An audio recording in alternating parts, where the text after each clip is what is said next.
पटवर्धन काच किचनमध्ये आपणा सर्वांचं स्वागत आहे। आज मी आपल्याला मूग डाळीपासून खीर करून दाखवणार आहे। आपण नेहमी चणा डाळीचं मनगणं करतो, रव्याची खीर करतो, शेवयांची खीर करतो, बरेच प्रकार आपण करतो। आज आपण मूग डाळीपासून खीर करणार आहोत। त्याच्यासाठी ही प्रथम मी मूग डाळ जरा म्हणजे भिजवून का घेते, शिजायला पटकन हवी म्हणून 1 तासभर भिजवून घेतली। आता मी ही शिजत लावणार आहे। एवढी सगळी लावणार नाही, आपल्याला ज्या मानानं खीर करायची असेल त्या मानानं लावायची। मी 1 वाटीभरच त्यातली मूग डाळ घेऊन शिजत लावणार आहे, मग ते भरपूर होतो। आपल्याला ज्या मानानं खीर करायची असेल त्या मानानं ती डाळ आपण घ्यायची। आता मी ही डाळ धुवून वगैरे स्वच्छ घेतलेली आहे, पाणी उकळलेलं आहे। आपण या पाण्यात डाळ घालूया। एक सुंदर पौष्टिक अशी खीर करणार आहे, कारण नेहमीच आपण वेगवेगळ्या खीरी करत असतो। ही खीर जरा वेगळ्या प्रकारे म्हणून मी तो करणार आहे।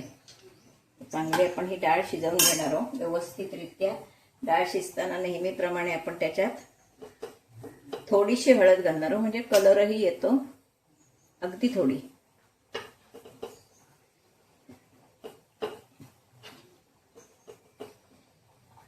बस आता डाळ शिजेपर्यंत मी काय करणार आहे, ह्याच्यासाठी आपण खोबरं वाटून घेणार आहोत किंवा खोबऱ्याचा रस काढला तरी सुद्धा चालतो, पण मी आता रस न काढता मी त्याच्यात खोबरं घालणार आहे।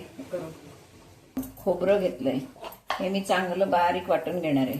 आणि मी वाटताना शिजत असताना डाळ वर पण येते म्हणून आणि एक खमंगपणा यावा म्हणून मी याच्यात चमचाभर तूप घातलंय। त्याने खमंगपणा खिरीला आपल्या छानपैकी येतो। पण हे खोबरं त्याच्या खिरीसाठी वाटून घेणार आहोत। त्यामध्ये मी एक ही हिरवी वेलची पण टाकली, म्हणजे का नंतर तो वेलची पावडर घालण्यापेक्षा अशी वेलची घातली तर वास अधिक चांगला लागतो, म्हणून मी आज अशी वेलची घालते। आणि थोडं पाणी घालून आपण अगदी बारीक वाटून घेणार आहोत। दूध घातलं काढून तरी चालतं किंवा बारीक वाटून घातलं खोबरं तरीही चालतं। ही खीर एकदम पौष्टिक अशी छान होते।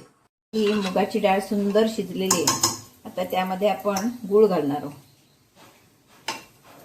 व्यवस्थित शिजवून घ्यायची, म्हणजे ती खीर मिळून येते। गूळ आपल्या आवडीप्रमाणे घालावा, गुळा कोणाकडे कमी कोणाकडे जास्त।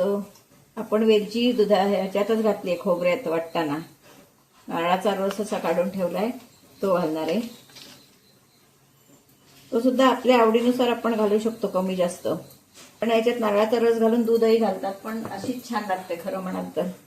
हा आपण गूळ चांगला गॅसवर ठेवून विरघळवून घेणार आहोत। काजू आणि किसमिस ठेवलेत, हे मी आता खिरीत घालणार आहे।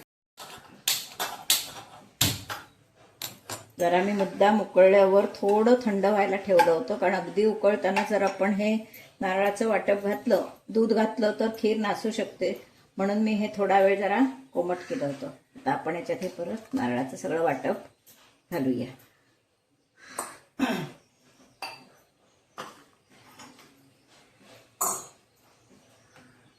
पुन्हा आपण ही खीर आता अशी ढवळत ढवळत उकळवायची आहे, जेणेकरून ती फाटता नाही। दूध नारळाचं घातल्यामुळे काही वेळा फाटू शकतो।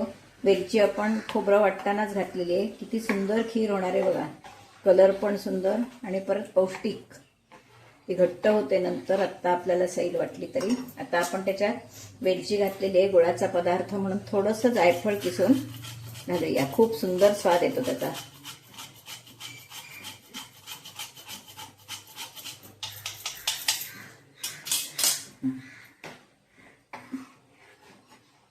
छान उकळून घ्यायची की आपली खीर तयार।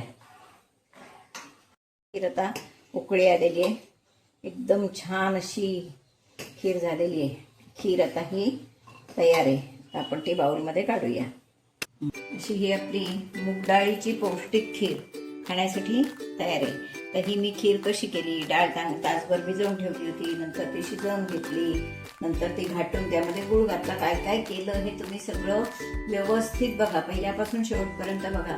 आत्ता या श्रावण महिन्यात नक्की एकदा तरी करून बघा, कारण श्रावण महिन्यात करायला हा मेनू अतिशय चांगला आहे, झटकन होणारा आणि पौष्टिक। अगदी आजारी माणूस असेल तरी त्याला सुद्धा चालणारा असा हा मेनू आहे। नक्की करून बघा, आणि आवडला तर लाईक शेअर सबस्क्राईब करायला विसरू नका। धन्यवाद।